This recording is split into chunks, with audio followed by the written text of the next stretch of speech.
All right, we're working on a cold, frozen 2005 Honda Accord here in St. Louis today. This is a pretty easy one. We're going to do a power steering pump on it. It's been leaking for quite a while, and she hadn't wanted to get it repaired till now, where it's getting to the point now where the pump's actually going out now. It's getting harder to steer, it's making a noise, and it's just leaking too much to keep up with it. So we're going to go ahead and replace it. It's the regular '05 Accord with the 2.4 K-Series engine, 4-cylinder. It's right on top, pretty easy to get to. And anyway, we'll just get started on it, start taking this thing apart. Alright, so on these Honda 2.4s, the pump's right up here on top, which makes it pretty easy. We'll go ahead and remove this belt first. And then you have two lines. You got the high pressure line that comes in from the rack, and you got the return line. Put a pan underneath it. You're going to lose some power steering fluid. I went ahead and sprayed this down. I don't really see it leaking anywhere. The alternator's real wet on top here, and it doesn't look like the lines are actually leaking. I thought maybe one of the lines might be leaking, but I don't see any leaks. So I sprayed it all down real good, and we'll see if we get any leaks on it. But it appears like maybe one of the power steering seals is leaking or something like that. Maybe the front seal, because it's really wet all through the alternator here. And anyway, that's the only place I see it leaking. I checked back by the rack and that looks dry. So we might just replace the pump on this and then see how it goes from there. May not need anything else. Normally your high pressure line will leak, and that's what causes the pump to go out eventually, which is what I thought the case might be on this one. But like I said, all these lines appear to be clear and clean all the way around. There was quite a bit on top of the reservoir here, but that's probably from her filling up every couple days or whatever. So what we'll do now, I'm just going to go ahead and remove the serpentine belt real quick. I believe that's a 17 or 18 mil pulley on there. I'll have to double check. I'll let you know. And then we'll release that off and then go start taking the lines off and then the pump itself. Alright, so I was way off on my size. It's actually a 14 millimeter on this pulley right here. That's your tensioner pulley. You're going to put something on that and then pull it towards the front of the car, and that will release the tension. And while you got that tension release, go ahead and grab the belt off. And I don't usually take my belts all the way off. This one probably should be replaced, but we're on a strict budget here today, so we're going to keep that belt. And anyway, we're going to, I believe this has, we have 210s here, and I think this one has 210s, but we're going to pull it off at the hose right here at the clamp, because I don't think we can get to the bottom 10. Maybe there's not a bottom 10, I thought there was. Okay, so there's 3 10s we got to take off to get these hoses off. So let me grab a ratchet socket and we'll pull those off real quick. Alright, so I do have a pan under the car. Usually I would get some hose clamps and kind of clamp off the hose. But right now I just got some rags. Because we're going to lose some fluid here. It's unavoidable. But being as high up as this is and the way the hoses are angled, we're not going to lose that much. So I'm just going to take a rag and try to catch as much of it as I can.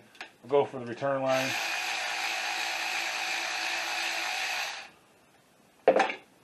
Take this off. Like I said, we will lose a little bit, so we're just going to try to catch as much as we can with it.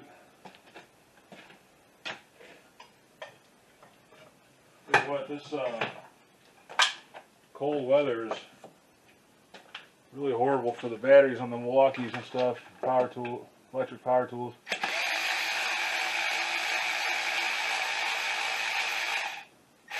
We had some of the coldest temperatures in quite a while in St. Louis here this week.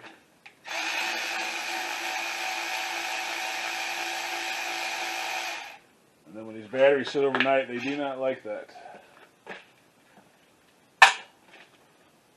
So once you get those off, you should be able to go ahead and pull these lines off. And like I said, I'm just going to get a rag real quick, kind of try to catch most of it. We're not going to lose that much on it. Just because of the way the lines are routed. So now we're going to go ahead and pull the pump off of the bracket, and I believe they're 10 millimeter. Let me double, or not 10 millimeter, 12 millimeter. Let me double check it. Most Hondas are 10, 12, and 14 mil. So let me check real quick on what it is, and then we'll take those bolts out, pick it back up. All right, I'll kind of show you on the new pump where the mounting points are at. There's 2 spots, and the pump sits in here like this. You have one right here and one right here, and they're both 12 millimeter. They're both pretty easy to get to, so we'll just take those off. You shouldn't need any special tool. Like I said, they're both pretty easy to get to. So I've already got the top one loose, which is the easiest one probably to get to. And it's right in between your windshield wiper reservoir. Right where your top hose goes, it's right underneath that basically. Then we got the bottom one here, which should not be that hard to get to. Take my extension off. I'm just using a deep well 12 millimeter. And Milwaukee. See if I can get it in there. With the bottom one, you're real close to your reservoir. Alright, so I might need a smaller socket. On the bottom one, you're real close to your reservoir.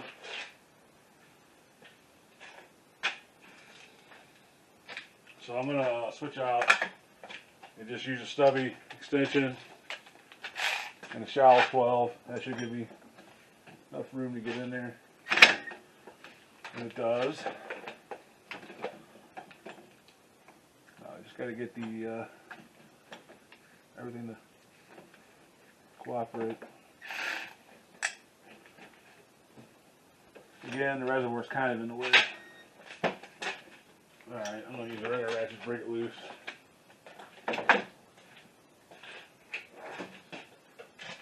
It's not, like I said, tight. It's just tight enough for the Milwaukee to be able to get in there. If you got a regular ratchet like this, no issue at all. So I just broke it loose with the regular ratchet. I'm just going to take it off for the Milwaukee here. Save time. You can see how loose this is. Now we'll have to get this pulley off. What I'm going to do is take this off, and then we're going to dump it out, make sure it's dry. Because these do have a core. I believe it's $35 at O'Reilly's for the core. So that comes off. So here you can see, hopefully, the 2 mounting bolts. There's 1 bolt here, 1 bolt there. Both pretty easy to get to.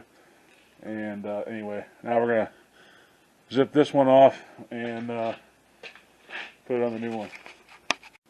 Alright, a lot of GMs and stuff, you need a special pulley remover to get the pulleys off. On these Hondas, it's actually pretty nice. They're just, they got a keyway and they're held in by a 19 millimeter nut here. So, and I was looking at this pump when I was draining the fluid out of it. It looks like this front seal might be leaking because it's all real super wet underneath this pulley all around where it'd be leaking.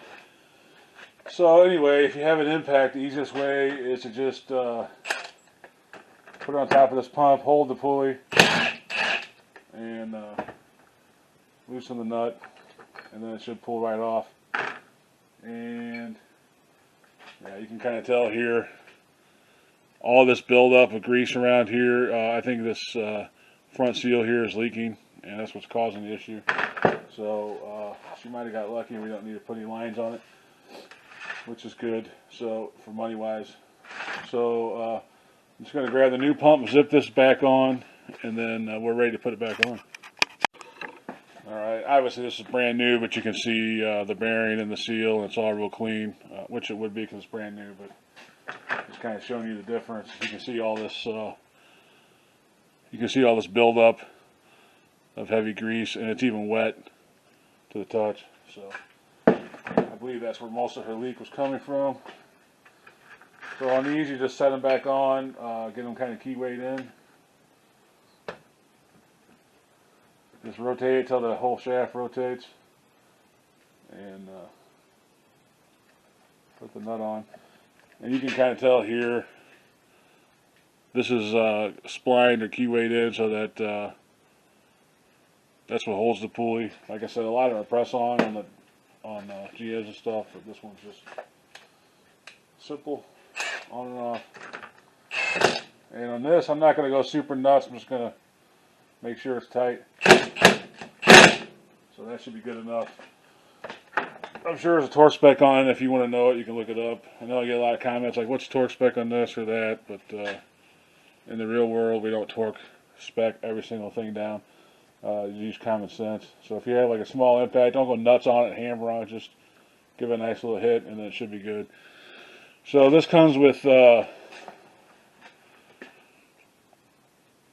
know, plugs in it. We'll have to remove those plugs, and then it came with new O-rings for the lines. We'll replace the O-rings, and then we should be able to start bolting this back in. Alright, so I got it started back in with the 2 bolts. And that comment I made about the torque specs, I get a lot of comments, people wanting torque specs for different things. And normally if it's something I think it's important, I will leave the torque specs on. You know, if I'm doing head gasket or cam or internal engine stuff, certain suspension components, stuff like that. But something like a pulley, you just want it snug. You might disagree with me, but the reality is, you know, we're not going to get out a book and torque spec every single thing down that we take off or put on. Some of it's just common sense. So anyway, I do believe in torque specs, just not on everything. And that's one of my big questions I get. These guys are got like a torque spec fetish. So even this power steering pump's got a torque spec going to this bracket. But we use the German torque spec on stuff like that, and that is good and tight.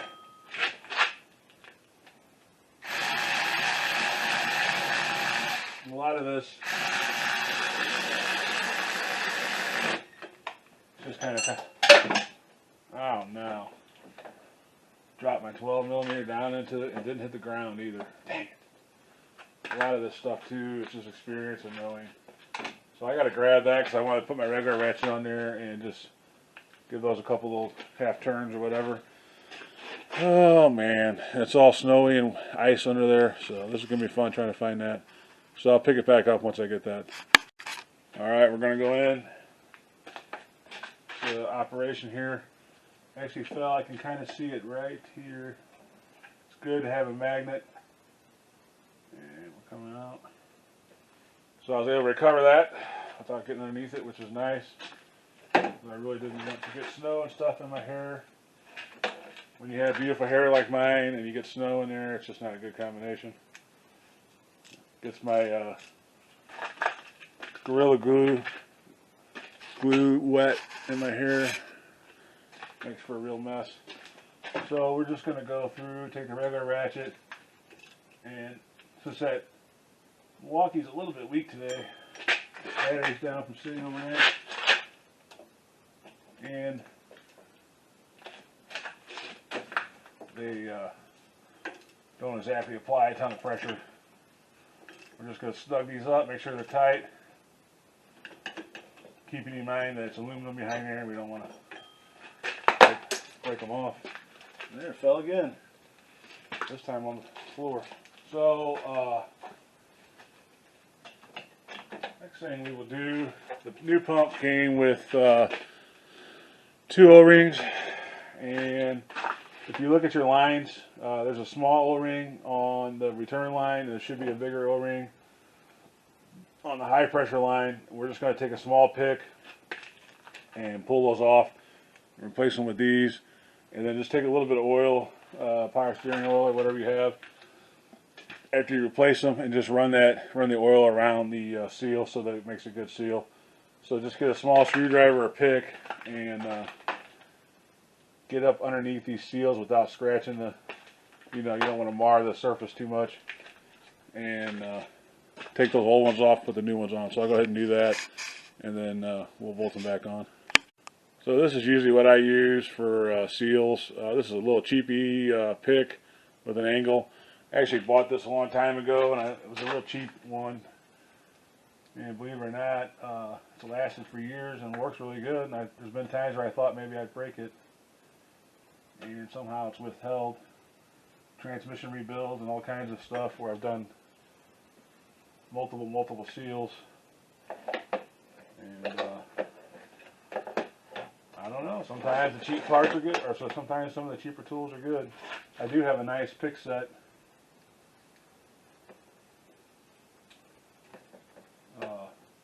That I have like a nice case and everything, but I always end up grabbing this one.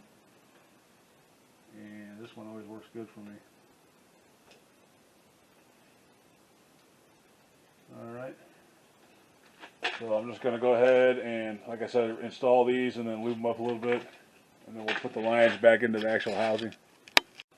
Alright, I got the new seals on. I got it kind of started in the holes. Now this bottom one, your seal might still be in your old pump. Just go ahead and look and make sure, and then it doesn't matter, you're going to use it anyway. But there is one on this bottom one. It doesn't have the groove on the outlet like the top one does, but it does need a seal. And if this thing hadn't been leaking so bad, and she hadn't been running new fluid through it so much, I would probably flush this system out. But she's been putting fluid in it so often that the fluid is clear as day. And the actual pump does not have an internal problem. So I don't think there's any chunks of anything floating around. The rack is fine. So we're not going to flush this one out. If that was the case, there's a couple different ways to do that. But usually I use my brake bleeder, my hydraulic one. And I just suck all the fluid out as much as I can, and run new fluid in and suck it out once or twice, and that's good. Like I said, this one, there was no issues. I don't think there's any issues with it chunking anything. It's just leaking real bad. So there's nothing in the system that and everything's new in there. All the fluid's new, so we're just gonna refill it. Right now, I'm putting the lines back on with the new seals, and we're just going to tighten them up a little bit. And you definitely don't want to over tighten these.